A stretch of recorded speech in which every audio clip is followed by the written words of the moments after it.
Every filmmaker has at least one passion project, that perfect marriage of story and theme that pulls them in and helps define their career. For Rod Lurie, The Outpost is that project.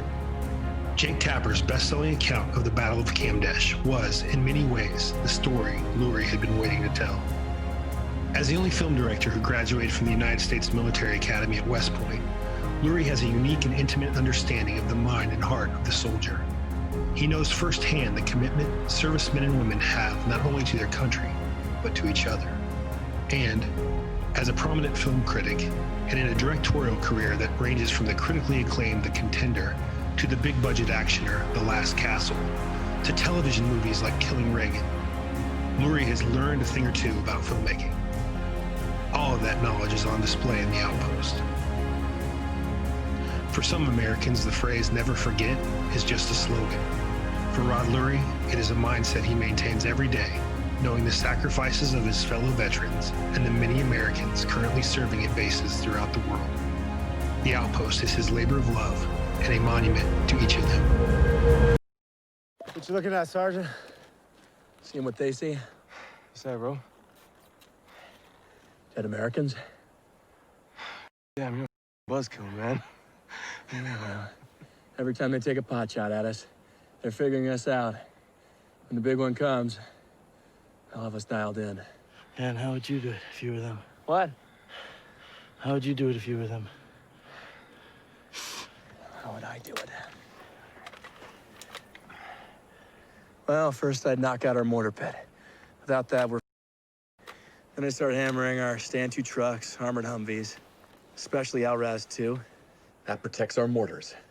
Take out our ammo depot so we can't resupply. And I'd hit our generator. Effectively kill our comms. And then I'd start sending fighters on the switchbacks. It'd be a race to get inside the wire before air support. Yeah, but even that's gonna take a few hours. The B-1s come all the way from Qatar. Yeah, that's right, Carter. Yeah. Hey, get inside our camp, take our ECP, divide us in half. Pretty much then we're Bro. What the good Cheerios? Well, sorry, pal, but that's life at Camp Keating. It is my honor and pleasure to welcome Rod Lurie to the Crew Reviews. Rod, thanks for Hey, joining us. Rod. Good to have you. Welcome. Rod, right out of the gate, I want to congratulate you. I know how important this film was to you for a variety of reasons, and it has to be rewarding to see both critical and the public response to this. Yeah, I've never had a hit. I've never had a hit movie before. I've been gotten critical acclaim, if you want to call it that, but it's not enough. I need the money, So I'm happy that. Well, we've all seen it. Most of America, well, a lot of America has seen it. It was #1 for I don't know how many weeks, but several. And I just want to say that personally, before we get into the interview part, that I think it takes its place alongside Paths of Glory, Bridge on the River Kwai, Platoon, Saving Private Ryan. I think it's an essential, vital war film that joins that canon. Yeah, I mean, thank you. You're high, but No, I know. I know. You're talking about some of the greatest films ever made there, and all these films were influential on us in some way. In particular, Platoon and Paths of Glory really found their way into my brain as I was working on the screenplay, not written by me, but as I was working on it and as I was directing the film and looking for its themes and its grandeur and how we would make it. Yep. Well, we'll get into why I think it joins that in the canon as we go through the interview. Okay. One of the things that stands out in my mind, I remember you and I met 19 years ago on the set of a film called The Last Castle that you directed. Wow. Yeah. And crazy. I remember you. You're very fucking tall. I mean, A little bit. deciding whether or not you were going to be a guard or a prisoner. Qualifies for both. We decided guard. I remember there was a colonel who was the military advisor. I don't remember his name, but I remember during the prisoner extraction scenes, there was a little powwow. It was like, okay, well, this is how we would do it if we were doing it.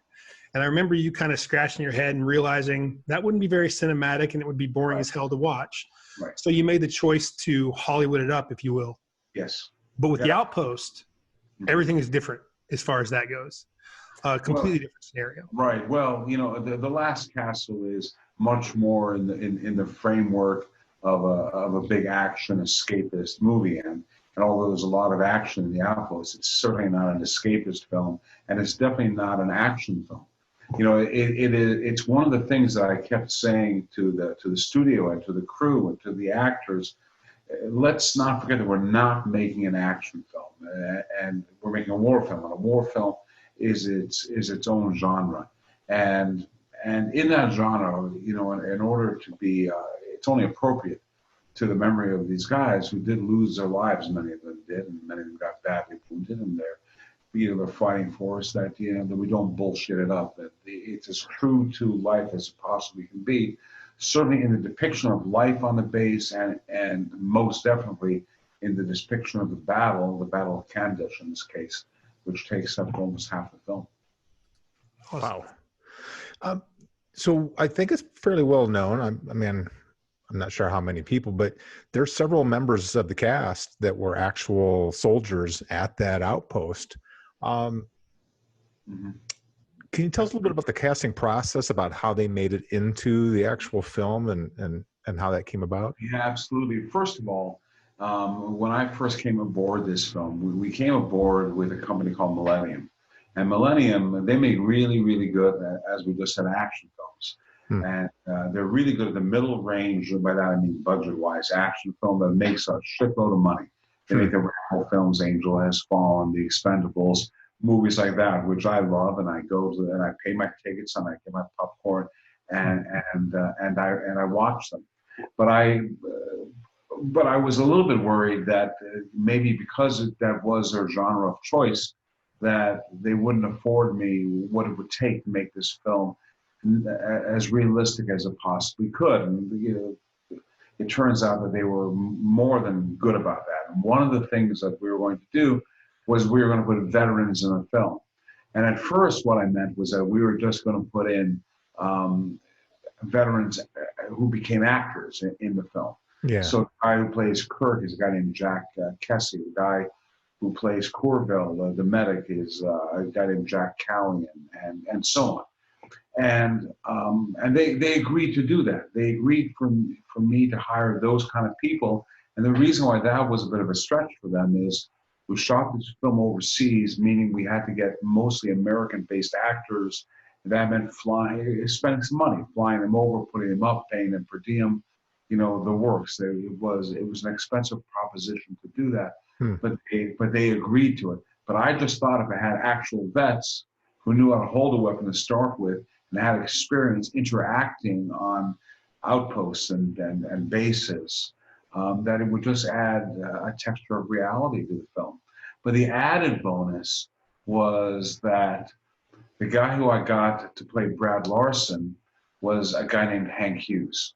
Now, Hank, I initially brought on to this film as a consultant because he was a guy who had been a lieutenant at this exact outpost in 2007, I believe.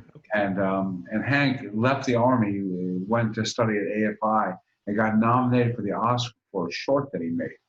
But he was a filmmaker, and when he got over there and started helping me, I realized that this guy could actually play Brad Larson because he looked so much like him, and I just sensed he was a natural actor.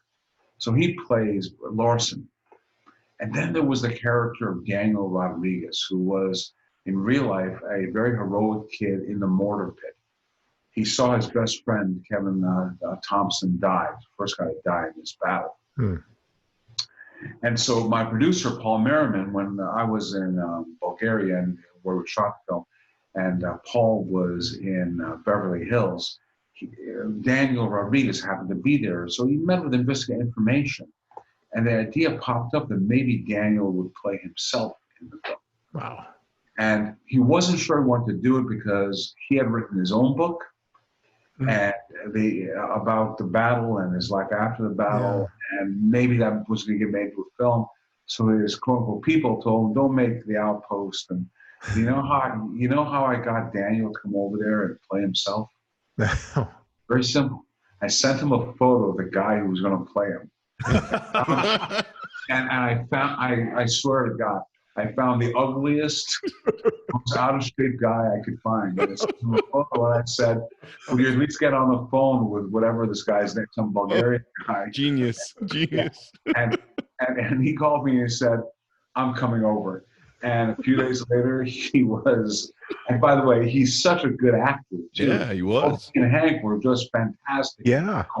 And Ty Carter, the recipient of the Medal of Honor, who this film portrays his heroics, he has a tiny role also. I promised him a tiny role, and he has a line in the film. So Nice. we gave him that. Yeah. So, we had a lot of veterans that were just scattered all over the film, and I'm a veteran myself. Sure. I will say, not a combat veteran. I graduated from West Point into the peacetime army, but I'm still a veteran, and I love these guys, and I want to do record. Yeah. Did you notice any of their reactions when they're on set during any of the actual filming? Did you see or sense any difference between the way they were reacting to the scene played out, probably to a certain degree accurate to what they experienced, versus the other actors who weren't there, obviously? Well, there was clearly a big difference. And although the guys who had been combat veterans or simply veterans, they really knew what they were doing. They many times were having some level of PTSD on the set itself. Yeah. When I was walking with Carter one day, Ty Carter, he stepped on an air hose. So there was a bang, and he just went down. He hit the ground. He was like, he needed a few minutes to collect himself, in fact. Wow. And so that was, and Hank Hughes will tell you that when we were going around looking for locations, and there were some locations that really met the terrain where the outpost was, you could see sort of the soul going out of Hank. It was pretty intense. Yeah. The actors, the guys who were just actors, those guys were just trying to get their bearing and, trying to, just make sure that they weren't fucking everything up. And then we put them through some basic training, and so that's working pretty well. Nice. Well, I'll tell you, it doesn't surprise me that reaction, because I was sitting in my living room is off to my kitchen, and my wife was cooking, and she couldn't really see what was happening on TV, but she saw me like wincing and like ducking as Carter's running through the base, and I'm like wincing with the bullets coming in. And well, imagine what Carter went through when he's exactly. I was watching the movie.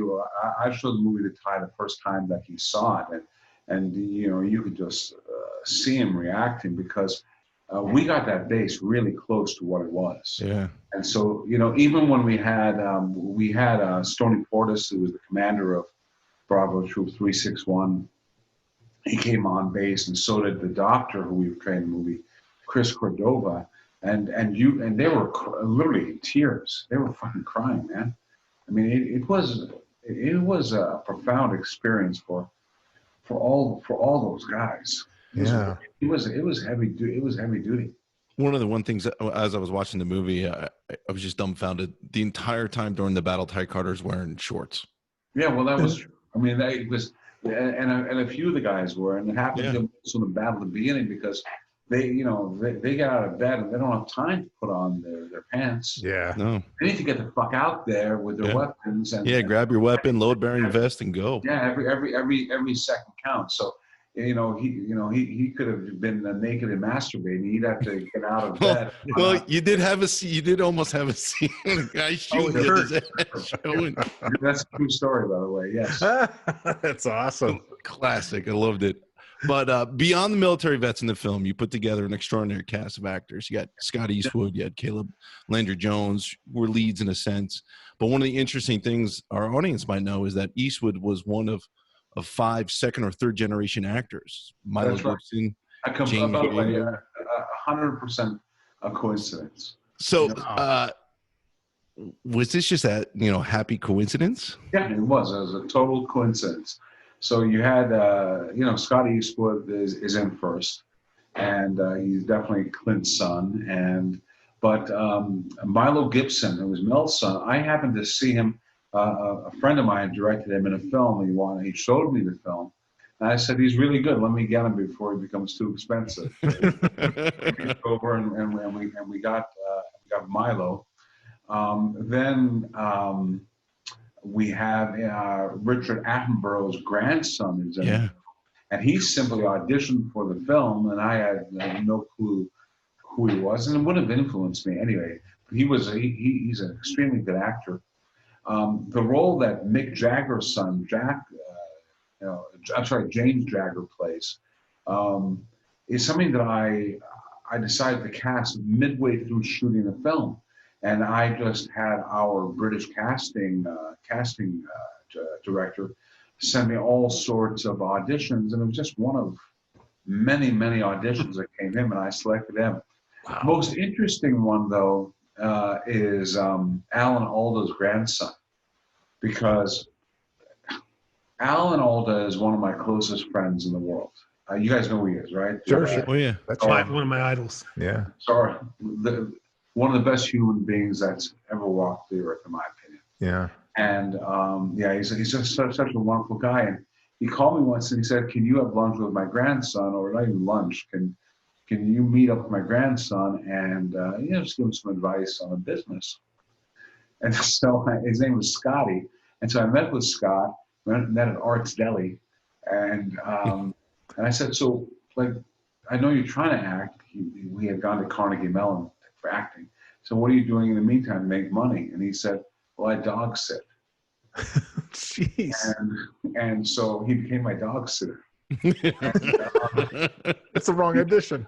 And he was really good at it. But he also happens to look, and if you look at the end of the film, when I played the real guys versus the actors, he looks exactly like the guy. Yeah. Exactly fucking like him. Yeah. It's uncanny. And so I cast him. But that was a tough one for me, because I knew I was going to have to break his ass when we were over in Bulgaria. And I didn't want to complain to Alan, Rod, you touched on something pretty interesting. So watching those ending credit sequence, some of the resemblance between the actors and the men that they played, it was like, yeah, it was and almost like purposeful. Yeah. Was that important aspect to the casting? It was important in the sense that it would be a tiebreaker, right? Like if I was choosing between some guys, and so I just went for the guy that looked most like him. But also our, Yana, our makeup person, was a genius. And she was able to get the haircuts just so, and Yeah. we did try to go for similar body types as much as we can. Some look more like them than the others, but it was interesting how close we got Caleb to look like Ty Carter. Yeah. Yeah. Yeah. So Caleb, my producing partner Mark Friedman had worked with him on a movie called Stonewall, and just recommended him just because he was a great actor. And he was in that movie Get Out, where he played the brother of the brother in the family. He was the guy that gets thrown out the window in 3 Billboards outside Ebbing, Missouri. So I know he's a great actor. I know that. But I need to meet him before I cast him. And I don't know what it would have, after meeting him now and thinking back on it, I don't know what it would have taken for me to say no. Because he shows up and he's thin like olive oil from the Popeye cartoon. And he's got long hair. He's got hair down to his ass. Yeah. And he's like stoned out of his mind on pot. I almost got high sitting next to him. and he's, and he talks. I mean, he's about as good a human as you'll ever find. And he's really smart and really knows his movies and knows his craft. But he talks like a mile a minute, and it's like he's absolutely nothing like Ty Carter. But he was so confident that he could do this. So confident. And then I learned something else, which is that his brother was a Marine. Wow. Lost both his legs in Iraq. Who read the script. And, you know, I think I'm sharing something with you and your audience that a lot of people don't know. His brother told him, "You're making this fucking movie. That a boy. Kidding. And you're not going to fuck it up. Yeah. Nice. And I know this world too well, and you're going to get this right." So Ty is, "Sir, yes, sir." Yeah. And then he goes to meet Ty Carter. And Ty described it, you know, that he called me up and he said, he got off the plane, he's got hair down to his ass, he's wearing cowboy boots up to his knees. I mean, it's just, he said, "Rod, this guy's going to go to the gym, right?" You know? Can't have me looking like that. and then that's what he did. He went to the gym and he got in shape. And when he got to Bulgaria, there was, you know, he was sober as hell during the whole time. He was beyond committed. His brother showed up. Wow. That's cool. With the prosthetic legs and is showing him how to fire his weapon. And, you know, and you know, and so Ty had his brother on it. I'm sorry, Caleb had his brother on his ass, and he had the military advisors all over his ass as well. Worked. Wow. It worked, yeah. And, you know, look, I think that the performance given by Caleb Landry Jones, and also that of Scott, by the way, but let's concentrate on Caleb for right now, may be one of the greatest combat performances of all time. And by that, I mean different than a war performance. I mean, what he does in the context of the combat is a full-on performance where you demonstrate anxiety, and you demonstrate what it means to act instinctively while still filled with fear. Right. And he somehow managed to do this. And it's, you know, we're gonna, I really want all the critics groups and the Academy and the Gold, I want them all to recognize Caleb for this. I don't know if we'll be able to. It's not really that kind of release, but it's really something. What he does is something to behold. That's actually a natural segue into what I wanted to talk about. I want you to demystify the directing process a little bit for us. Okay. I think that you gave that the actors in this film gave some of their best performances of their career. I mean, Caleb Landry Jones, I think, should win every award he's possible. He's one of the reasons that I put this film in that canon I spoke of earlier. Thank you. But Scott Eastwood is terrific. Orlando Bloom in a limited role is just no kidding. Can't take your eyes off. Right? Yeah. Just fantastic. Yeah. And then all the younger actors, you always have a knack for finding those people in your films who other people may know of, but the greater Nobody public knows any of these people. I mean, they're all new actors. Yeah. And yeah. So what do you do as a director to facilitate that type of performance? What do you think you do as a director? Well, yeah, in my particular case, when I was a film writer, as a journalist, when I was a film critic, I interviewed directors all the time. I tried to interview directors more than anybody else. And I always asked them after the interview was over, I would turn off the tape recorder and I would always ask them the same question, which is, give me a piece of advice about the process of directing, because I want to do this one day. And I don't mean things like get a good night's sleep or maybe read yourself. I mean, give me something specific. And it was interesting. Many directors gave me something very specific, and I wrote most of them down, and I've employed almost every one of them. But it was Scorsese who told me that, I think it was Martin Scorsese. I interviewed him for a movie called After Hours, who told me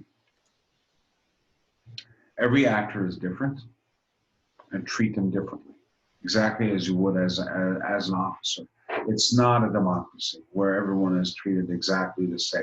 Right. Everybody, you need, so I would watch, in the case of Scott, in the case of Orlando, in the case of Caleb, in the case of Jack Kessie, who had a small body of work to glean from. I would assess what their strengths were and what their weaknesses were. I thought as actors, mostly strengths. Mhm. I would speak to directors who had worked with them previously to find out how they worked and what their process was. And once you can sort of tailor direction per actor, right, then you can succeed. I'll give you an example not from this film, but from previous film, where I did a movie called Resurrecting the Champ, a very small film. It was Josh Hartnett played a journalist, and Sam Jackson played a former boxing champion. And what I learned from studying up on these two guys was that Sam likes to do one or two takes. He's incredibly well prepared. He'll know his lines. He'll know, he will have rehearsed this scene many times with his team, and he will come on and he will get it immediately. And he doesn't want to do more than one, God help us, two takes. Doesn't want to do it. And Josh Hartnett, on the other hand, is the kind of guy who's a little bit more, open up the furnace and the fire will come out then. It'll come out one way in one take and another way in another take. And he doesn't really know what he wants until he's 4 or 5 takes in. So how do you make these two things mesh? How do you get a guy that's completely, prepared and ready to go with another guy who is a little bit more loosey-goosey in the process, not in a negative way, but just a process. And what I decided to do was to do everything in one take, but just never, to do like 6 or 7 takes, but just anytime that I sensed something from Josh that I didn't like, I would just say, start again, Josh, just start again. I wouldn't cut. I would just move everything back to the first position and then just do the scene again. So the takes themselves would be actually very long, but it would serve the needs of both Sam and Josh. I guess the point that I'm trying to make is there's no one answer to what you say. I spoke differently to Scott than I did to Caleb. Mm. With Scott Eastwood, I realized something, and this is from talking to him, that Scott had the same problem that Kate Beckinsale did, right? An actor who I worked with who's a brilliant actor, but had never been seen as brilliant because she'd never been directed that way. She'd never been directed with respect. But with respect means you go in the beginning of the day and you talk about the scene of the day, what the character is going to do, how he or she is going to do it, how they're going to, how they intend to get the motivations and the desires of the character across, rather than just, look, you're a great looking person, we don't need any more. Right. That's what those guys get. So with Scott, I found, as with Beckinsale, that when you spend time with them, you realize that they're really invested in getting this right, and that they're fully capable of more than that. They're actually extremely talented people that can become these other human beings. And so, does that sort of answer your Yeah, absolutely. very long to answer your question? No, that's a great answer. Kind of a piggyback on that. Do you think that you shot this movie in chronological order, which for people that don't know, that doesn't usually happen that way? Well, that's not quite true. Oh, it's not quite true? Which part? Well, it wasn't. We couldn't shoot it chronologically. Okay. Oh. Well, the reason we couldn't shoot it chronologically is because we got this shock news a few weeks before the film was to begin, which is that Scott Eastwood had broken his ankle. Oh, Yeah, that's that's right. So now the whole film is about to go down because we don't have our star. We have to recast like immediately, or I have to figure out a way to shoot this movie with an actor with a broken ankle, or the whole movie is going to be shut down and the insurance pays for it. So I had to get on the phone with the insurance company and explain to them how I was going to reschedule the film in order to be able to shoot Scott Eastwood in a movie in which he plays a guy who, through his physical actions, received the Medal of Honor with a broken ankle, right? Jeez. So first of all, we delayed the start of the film by 2 weeks. So that was a help. That was a help in many ways, because it helped us rehearse all the other scenes in the film, all the other action scenes. But then I had to take the schedule, and yes, I had intended to shoot it more or less chronologically. But what we ended up doing is I had to shoot all those scenes where Scott is sitting first. Right. And all the scenes where he's standing. And then all the scenes where he kind of moves like a few feet. and then when it came time to do the action stuff, I shot all of Caleb's stuff first, all the stuff in the medical tent then after that. And the last things that I shot were Scott's action stuff.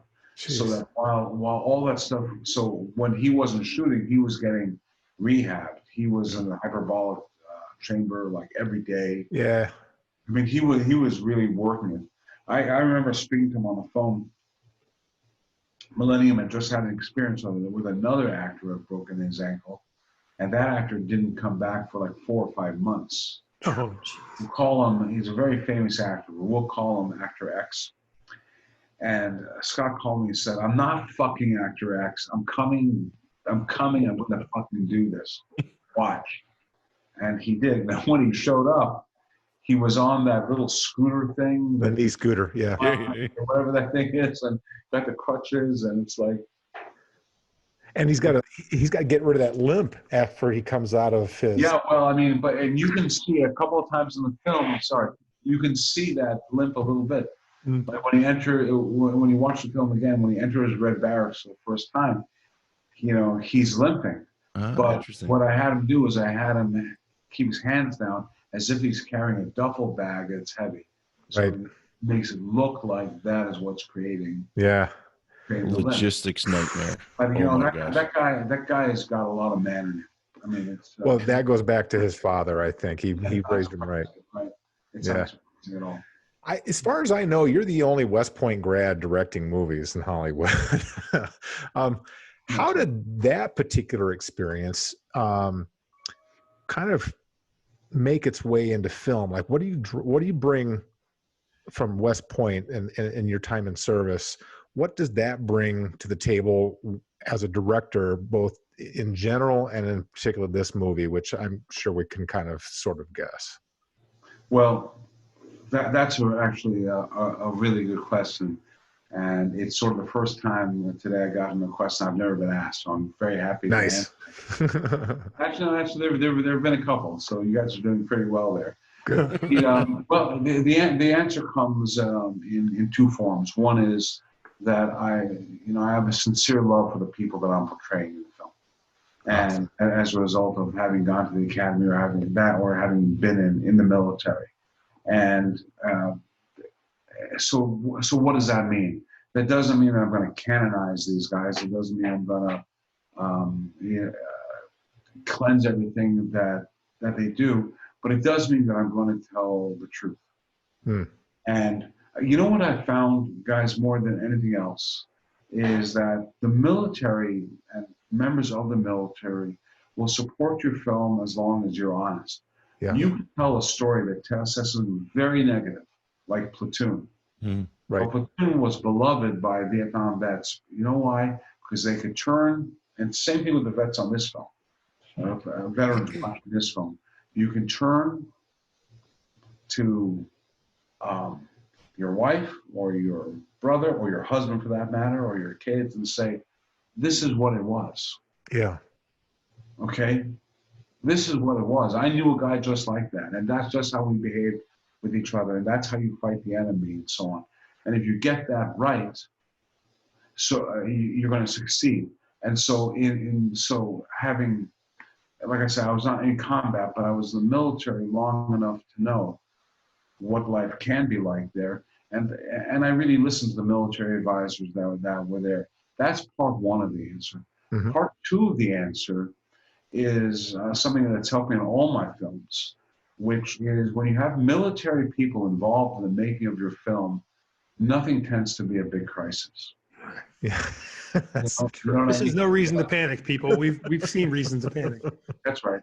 Well, that's exactly it. And when you're a military officer, they're training you to do a couple of things at West Point. One is to lead, which is not natural to everybody. But the other thing that is teachable is problem solving. Right. And the calmness associated with problem solving. So I've been on sets where people react like chickens without their heads on. We had so many military people on the set that this movie came in under budget, under schedule every single day. And, you know, it was the best experience of my life. As most difficult, but the best professional experience of my life in terms of the efficiency that we were able to make this movie with. And I owe a lot of that, not just to my military training, but to the military training of the actors. There's some guys there that have been in the Israeli army, some guys there that have been in the Bulgarian army and the various armies. I tried to get as many people with military experience in this film as possible. Yeah, I think you see it on the screen. Rod, the Outpost is definitely, in my opinion, a film that deserves to be seen in theaters. Even as I watched it on my 70-inch big screen television in my living room, I felt like I was there, but I can only imagine how much more of a visceral feeling I would have gotten if I saw it at a multiplex. Yeah. That being said, your movie, because of COVID-19, I mean, it was released in a handful of theaters, but it was mostly video on demand. Yeah. Is there any talk of re-releasing it? Yes. In theaters? Yes. And I will tell you this. I'll announce this now with, you know, maybe the fear that it'll disappear again because of a COVID spike. But let me tell you what the plan is. And I want you to spread the word. Yeah, we will. That's what we do. November the 11th, the Veterans Day weekend, the Outpost, a special director's cut. I got 3 or 4 new scenes in it. Nice. We're going to be in a theater for one night. It's going to be a Fathom event. We'll do a little documentary, a little making of documentary will follow. We'll have a little intro, and we'll show a movie that's like now an extra 6, 7, 8 minutes long. And so I really covet people seeing my movie in a theater because it was designed for the sound system in particular was designed. When you get the full surround sound experience on this film, it's really something. And I'm hoping our sound guys get nominated for every some because they'll deserve it soon. And if you see it and it sounds like all you guys will have an opportunity to see it on November the 11th because I'm sure it'll be in a theater near you. Yeah, I hope so. If it is, I'm there. We will definitely promote the hell out of that. I'll make sure I stay in contact with you. And Rod, again, what was the date? November the 11th, I believe. Okay, November 11th. Nice. So Rod, there's an inventiveness to this movie, to the way it's shot. I mean, we've seen long takes, we've seen point of view scenes before, but there's this. I don't think I've seen one more impressively shot in that way. One shot that sticks out with me is Carter, when it looks like he's being pursued with a handheld, and then it looks like it's a drone shot because it's over the we call it the camouflage netting, and then it drops back and it feels like a handheld again. Without cutting. Can you tell us a little bit how that's done and just maybe some of the unique approaches you and Lorenzo, is it Senatore? Is that how you pronounce it? Lorenzo Senatore and Sasha Proctor was our camera operator. And come on, you guys, you know better than that. Oh, dang it. I mean, come on. I will peek behind the curtain. I want to. No, absolutely not. I will. And the bridge sequence is the one that other people don't understand how that's done either. Yeah, that was dramatic. I will tell you this. I sat there with the Millennium guys before we even started, and I said, I want to do every scene in one shot. And now there was 2 reasons for that. One is that our budget was really low, and I had to do this movie very quickly. And I know that doing things in one shot can sometimes take a lot of time because if you fuck it up, you got to start from scratch again. And a battle sequence where you got explosions everywhere, you got to reset all the explosions and so on. It can really take a lot of time. And you know, generally speaking, studios don't like what we call oneers because you can't edit them down. And if the film is running long or seems to be paced a little slow, you can't fix that. but I insisted on it because I said that if we do manage to do the scenes without too many hiccups, then we'll move very quickly. And I can complete your film.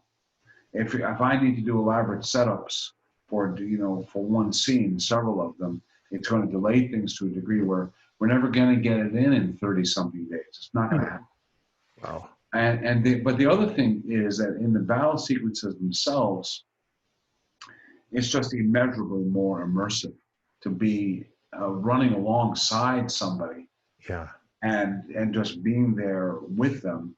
And there's no escape from the bullets that are whizzing in and whizzing out. And you really do get the sense that anything can happen at any time. And you forget that you're in a movie. You believe you're in combat. By definition, if you look at the opening battle sequence of Saving Private Ryan, many of those sequences, I'm not talking about the scene itself. The scene itself obviously has many cuts. Yeah. But the sequences in them really sort of follow one soldier around for a while until he meets his fate or doesn't meet a fate or what happens. There's not an extraordinary amount of cutting within the individual sequences, and that was what I wanted to do as well. Now I will tell you, I will give you one filmmaking secret that we have. All right, here we go. Right? It's pretty cool. So so you're doing these oneers where Carter, in one sequence, for example, has got to run a couple of 100 yards. Like they're carrying a guy on the stretcher. Yeah. And there are explosions going everywhere, and those are 70% or 80% of those are actual physical effects on the set. They're actually happening on the set. Yeah. There are extras dropping. He's got to go and he's got to run into the medical tent, which means there's an iris pull change, a lighting change. Yeah. And we finish the scene in there. And, it's one of those things where, and I've got like 3 hours to shoot the whole thing. So if I don't get it in 3 shots tops, I'm dead. Right. I'm dead. So everyone's got to do their job right.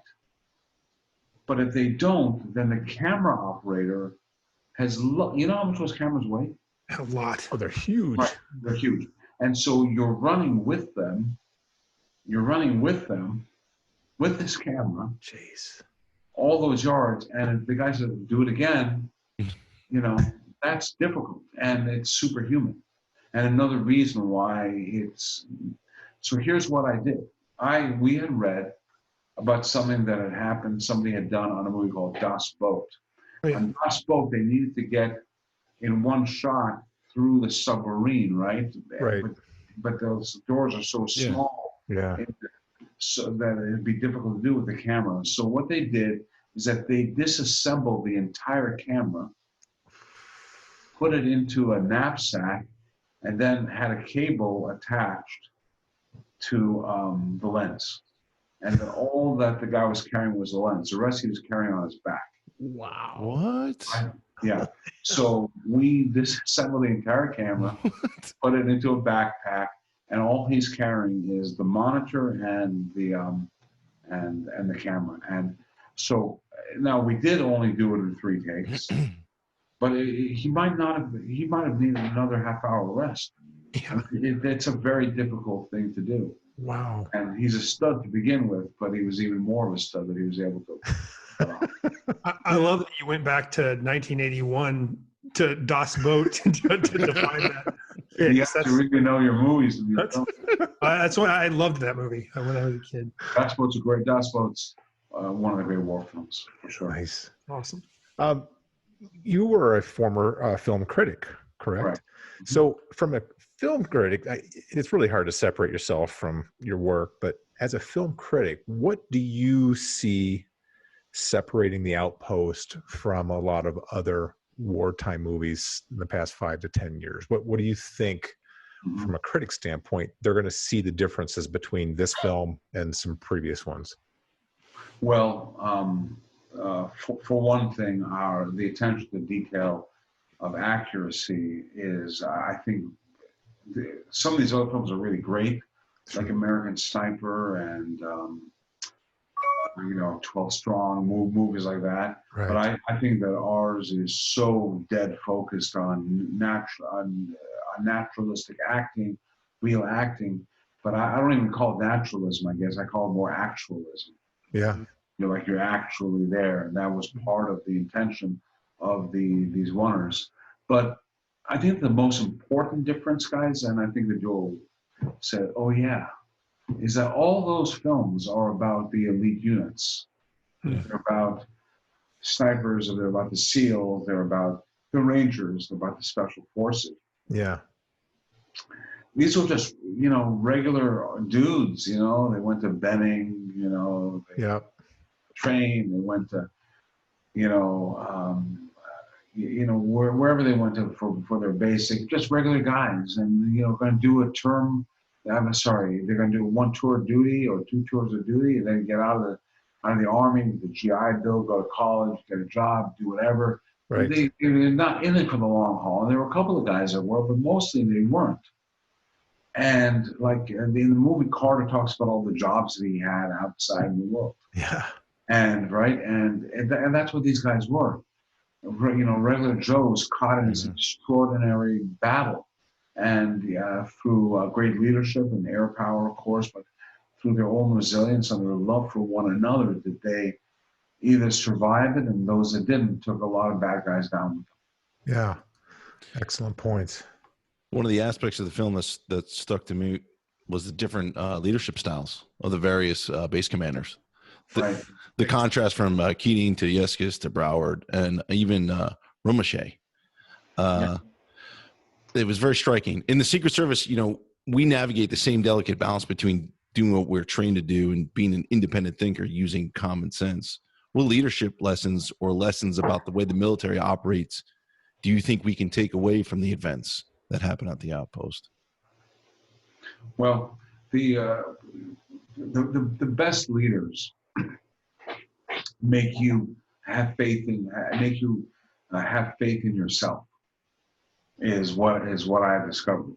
It's also a very important leadership trait for not just Army officers, but also for a director or for anybody in a position of leadership.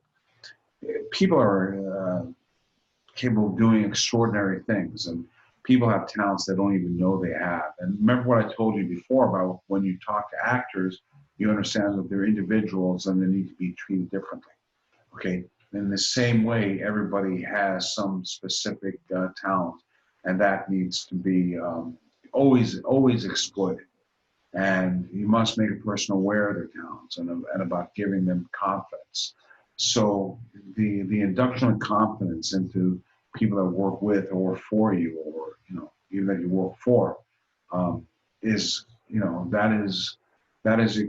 extremely important. There were some bad leaders at the Outpost as well. The final leader, Broward, that's not his real name, by the way. I changed the guy's name because I didn't see any need to humiliate him anymore, that he had already been humiliated. Those were guys who were more into themselves, more about them. And in this case, his own sense of self-protection, because so many commanders have been killed. He was probably rightfully spooked. Yeah. He was scared. You said you can't be a good leader if you're scared. Well, yes.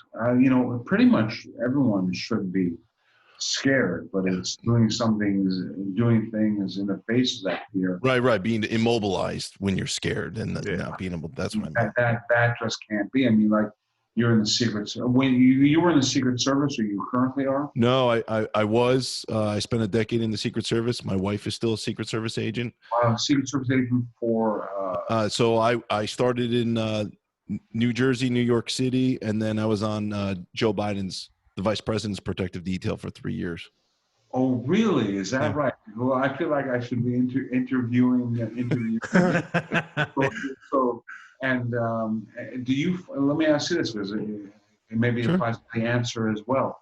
Do you get to know the people that you're protecting, or is it something that is almost verboten? No, I'm on a personal level. We become, intimate is a weird word, but you become intimate with the family, with the protectee, you call them protectees, with their personalities. You get to know the good, the bad, the ugly. You see it all. Did you You have to. And that's why the Secret Service has a motto of worthy of trust and confidence. Did you like him? Yeah, as a person, yeah, of course, yeah, I liked him. And when Bo died, I cried, because I knew the family. They're good people. They're good families. The Secret Service agents usually, they don't judge on the political side of it. You really can't. We Right. protect the office, but we usually do judge on how the person is either late to because everything's logistics with the Secret Service. So like if you're 10 minutes late, you're throwing everything off. So if you're punctual, we love you. If you're not punctual, we don't like you. Okay, so that's all right. Probably like a director. Yeah, I did not like it when people were not punctual. Yeah. Right. If you're on time, you're late. Cost. Something like that. Yeah. Yeah. That's very cool. Well, I'm voting for your guys, so for sure. Hey, Rod, I have I want to get a little bit more personal on this question. Ty Carter in the movie, as portrayed by Caleb Landry Jones, he had his character revealed in the crucible of battle. He was a guy that I think the other soldiers and the viewers of the movie, I think, kind of write him off a little bit as you're watching the early parts of the movie, and then of course he becomes a Medal of Honor winner. Yeah. Recipient. Pardon me? Recipient. Yes, recipient. Sorry. Yeah. Yes, recipient. Yes. Yeah. As I reflected on that, it occurred to me that you shot this film in 31 days.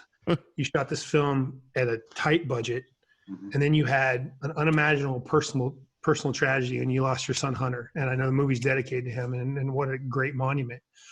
But what did you learn about yourself in this crucible of all those factors together? Well, you guys have kids? Absolutely. All have kids. You'll learn the most about yourself if anything ever happens. And I pray that never does. And you learn what love really is. Yeah. I got a phone call when I was in prep from my mom telling me that she had gotten contact by the police that my son was in Michigan at a festival, music festival, and that something had happened and he was in the hospital.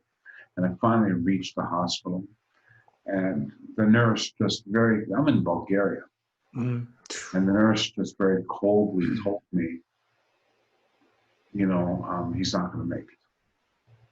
Mm. And what the fuck are you supposed to do with that? Yeah. I have no idea.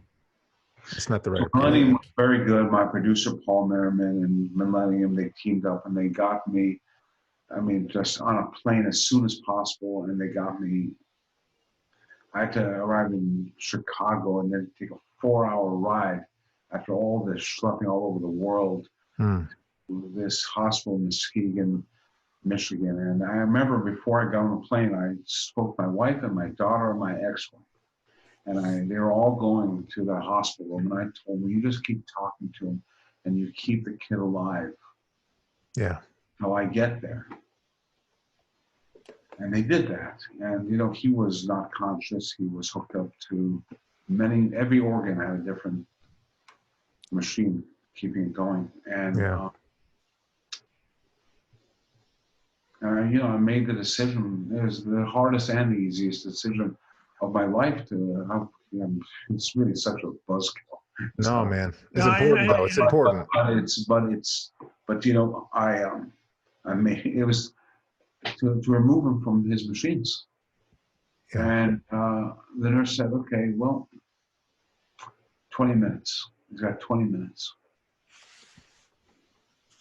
His girlfriend played him a song and everyone kissed him on the forehead, but then my sister had arrived. And And my daughter says to me, Dad, I know you feel you cannot make this film, but you have to make it now. Oh, you really do. If this was some other bullshit pilot or something, or then okay. Yeah. But Hunter, the last time I ever saw him, guys, he was hanging out with the cast at my house. I went from Bulgaria the next day. I spoke to him several times on the phone. You know, we were very, very close. We loved each other dearly. But he told me he was on a movement with his girlfriend. It was all that stuff all this shit was going through my mind. And my daughter said, "You got to go back and do the film."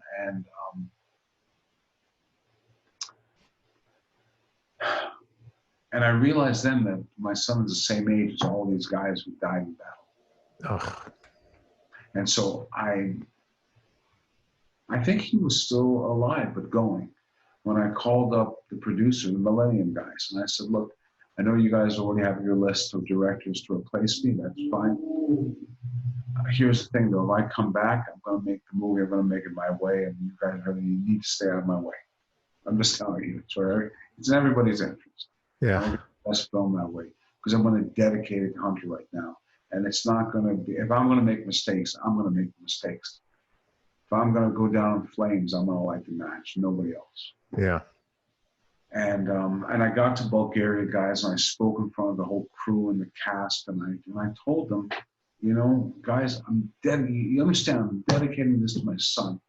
It's meant to honor the men who died in this battle, but it is dedicated to Hunter. And you have to understand what that means and what that means to me. And basically, I'm taking no prisoners. Yeah. You know, your boss, your former boss, Joe Biden, wrote in his very beautiful book. It's called "Promise Me, Dad," about the death. Right. And he said, you know, if you don't find purpose after your child dies, you know, that's the end. Yeah. And so this movie kept me, I think it kept me alive, you know. When this whole process is done, it's run its course, and it's gone through the award ceremony, all that shit. I don't know what's going to happen to me. I got to find some other way. Yeah, and you will, because you know, you know that's what your son would have expected of you. But I'll tell you, Rod, I knew the backstory obviously when I watched this movie, but I felt it in every frame. Like, I mean, and it wasn't just you. I felt like the cast kind of took on your purpose too, because it just seemed like there was every emotion was ripped out of them. And it's not, and like you've said before, it's not a downer film at all. It's actually extremely uplifting in my opinion. It's more about the love we have for each other and for the guy next to you, and what that can do, what that can allow us as human beings to do. Well, that's exactly correct. And you know, I put Hunter's photo up on the monitor where where I was set up. And, you know, that's usually where you're set up. You know, somebody will come back to bitch to you about something and after this. So they came back around and they looked at the photo and they just kept going. Not your day. We're getting this fucking film done. No complaints. I flew back to Bulgaria, you know, months after we had finished shooting to spread his ashes there. That's beautiful. Yeah. And so he does fill every frame, but you know, he was such a full of life kid that this film was also full of life. And you're right that I think part of the reason that we succeeded was that everybody was on a mission. And you know, the other thing is all those actors are there.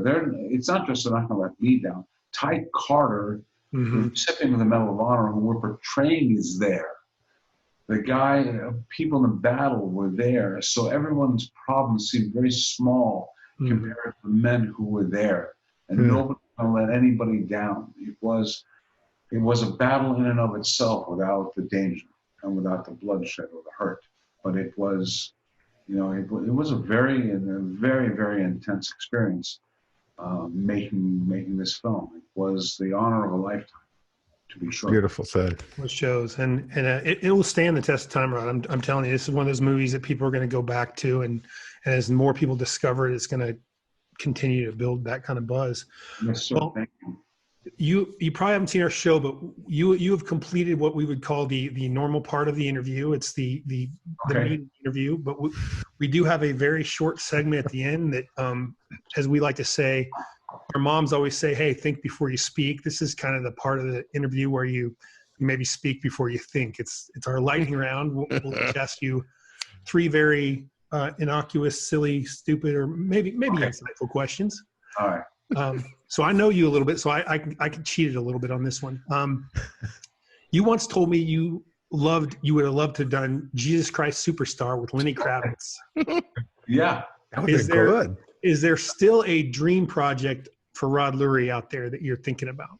Oh yeah, I want to make a West Point film. That's 100% for sure. Oh, no kidding. I want to do a boxing epic at West Point.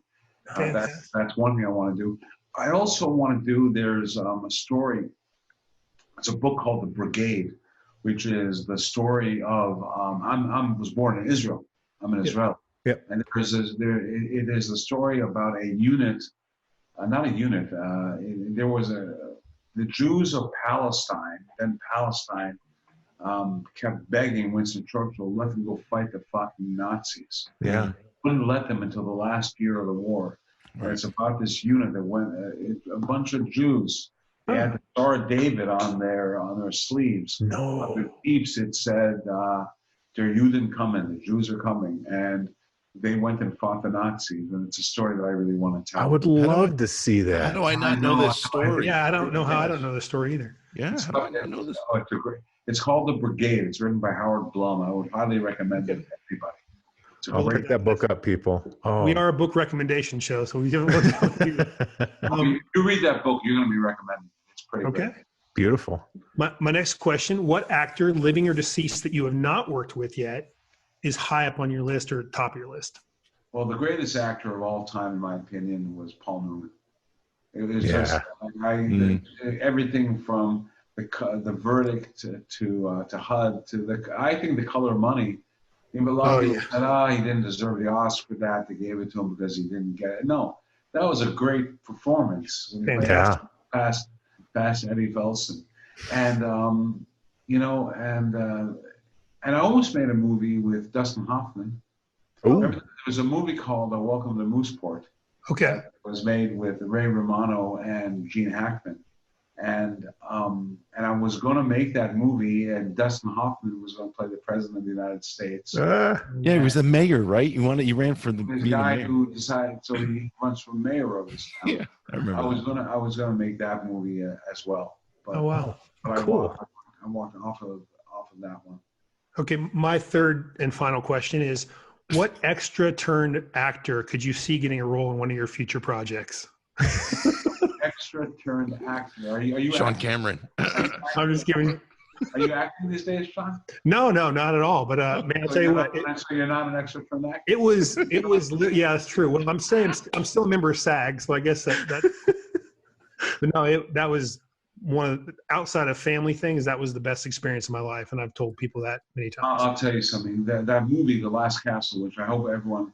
We got badly screwed by 9/11, right? Because right after the 9/11 attacks, and so there was no marketing for the film. Nobody knew it came out, and it's this anti-authoritarian film where in the trailer they have 2 towers on fire. Mm-hmm. Exactly the wrong movie to release at that time. Wow. I remember, Sean, when we tested that film a week after 9/11, it tested very well, but I literally dropped on my knees for effect, but I actually did this. I dropped my knees and begged the head of the studio not to release it. He said, no, the audience loves it, I just knew it wouldn't stand a chance, but it was a very difficult movie to make. It was a remarkable movie to make. Did you spend any time ever with Gandolfini or Redford? Oh yeah, yeah. In fact, it's funny, when I was an extra before you bumped me up to a speaking part. That's right. I bumped you up. That's right. You did. Yes, you did. Oh, that's right. I remember that now. Still only $5. And I thought it was for one day, and you're like, no, I got it for the rest of the week. And then that Saturday, I came to you. I'm like, hey, Rod, that was great. And you go, nah, you're on for the rest of the scene. I'm gonna just throw some stuff out there at you. But Right. That's yeah, right. Gandolfini took about 7 of us out to play pool, and then took us to Mario's, which was ridiculously expensive. And that was when I was just an extra. It was me, a couple stand-ins, and some extras. Oh, I mean, That's Jimmy awesome. that guy was so gracious. I loved him. You know, you haven't lived life until you go to a joint of some kind with Tony Soprano. Oh yeah, no You know what I kidding. mean? It's Yeah, he's a fellow Rutgers guy. Ah, That's Yeah. right. That's right. Jersey. Otherwise known as the University of New Jersey. that's right. That's exactly correct. He was a great guy, and Redford Yeah. was my hero, and so directing that film was truly a life experience. Oh, nice. Awesome. All right, I'm up. Number 1, who was the funniest actor on the set of The Outpost? The funniest actor on the set of The Outpost is Caleb Landry Jones, Yeah. but he's not doesn't always intend to be funny. Just You know what he would do? Like when he would have like a running scene, a scene where he was running, Yeah. and so he would literally go 100 yards away, and I would yell action, and then he would run the 100 yards eventually, so he'd be out of breath, and, Yeah. and so it was like always just sort of funny to watch his process. look at the ammo cans. And he- All right, number 2. Did you ever make Scott Eastwood speak one of his dad's famous movie lines? I never did that, but sometimes when you watch the film, you think it's Clint Eastwood. He sounds He's just got- like This is him the at first times. movie that I've heard his voice that strongly, like in certain kind of low level things. Right. Well, he's not shy about talking about his dad at all. No. Like the others, like Mel Gibson or James Jagger, they're asked about their dad so often that they get, I think, a little bit tired of it. But Scott really loves his dad, is really proud of his dad, and and sometimes he goes, well, I'll tell you how Clint would do this scene. It's pretty cool. Yeah, that's pretty cool. All right, number 3. Of all the actors that you had on The Outpost that were not former military, who do you think would have made the best soldier in real life? The answer probably, if he could keep the joints out of his mouth, is Caleb. Yeah. Yeah, Caleb became really, they were really, and by the way, I talk about the Potsdam because he does it all the time. Yeah. He talks about it all the time. So Right. I'm out of school. And if you meet him, it's kind of obvious. But he became really proficient, and the military guys were really impressed with him. But they were really impressed with a couple of the guys. Some of the actors, they like trained like Juilliard or Carnegie Mellon or places like that. They came to me at lunchtime during the basic training and saying, I don't know that I can do this. So I said, you're going to, and Yeah. simple as that. Suck it up, princess. Come on, yeah. Anyway, All right, right. Chris, you're up. All right. So print newspapers are going the way of the dodo bird. Right. But if you could save one newspaper, which would it be? New York Times. I mean, there's with that. Yeah. The New York Times. I knew that. The New York Times is. I want to give a second answer, but Sure. the New York Times is still the best news gathering operation in the world. Nothing comes close to it. I know that some conservatives will say that it's a liberal rag. It's not. Maybe liberal, but it's not a rag. Right. And they are masters of getting information. They have the best reporters. They have the best writers. It's a brilliant. It is and always has been brilliant. When I was at West Point, we were required to read the front page of the New York Times every day and be able to recite the front page stories of the New York Times. Wow. So it's been a part of, and I grew up the son of a journalist, and so we have a lot of respect. But the other paper that I would really like to protect, since there's been talk about shutting it down, the Stars and Stripes. Right. The Trump administration was saying we're going to shut it down, and they got shamed out of it, as they get shamed out of so many things. And Yeah, that was a weird thing to say. I mean, it's been around for how many years? I mean, it's been around forever, and forever. All right. By the way, I want to throw something else in, which is the Outpost. Just so no one gets the wrong idea, is 100% apolitical. Oh, absolutely. Yeah. Oh, yeah. It's completely apolitical. I have political opinions, and I've been on both sides of the conservative and liberal wings of things in terms of my voting. But this film itself is completely apolitical. But I will say, and what will sound political, is that these guys, these soldiers, they are the opposite of suckers and losers. Opposite of that. Oh, yeah. Absolutely. And so is the Stars and Stripes. And the Stars and Stripes is invaluable, and we need to keep it. Yeah. Yep. I agree. What are 2 things you must do or be good at to be a successful director? Just two things. Well, you must be good at having patience. Mm-hmm. That is really important, and you must be good at, and I know this will just sound like a trope, but you must be good at putting aside your ego, because a lot of directors don't want to hear other people's ideas.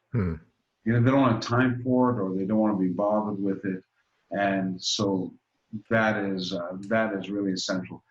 A lot of the very good ideas that are in the Outpost did not come from me. They came from other people.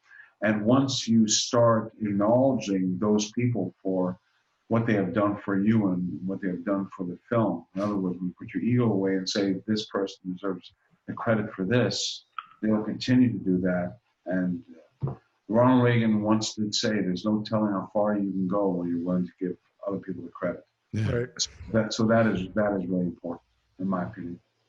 So my last question is, what's your dog's name and why? My dog's name is POTUS.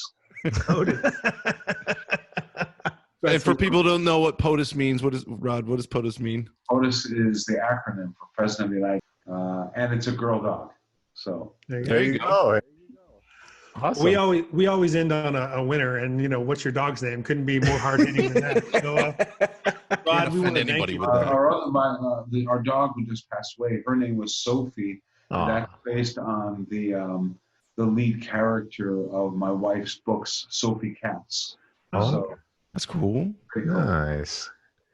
Well, Rod, we want to thank you for being so generous with your time and coming on and being our first non-author guest. By the way, we've had Captain Dale Dye was on, but he writes books. So, and he, by the way, he said Willem Dafoe would make the best soldier of the people from Platoon. So, really? That makes sense. Took that away. That makes sense.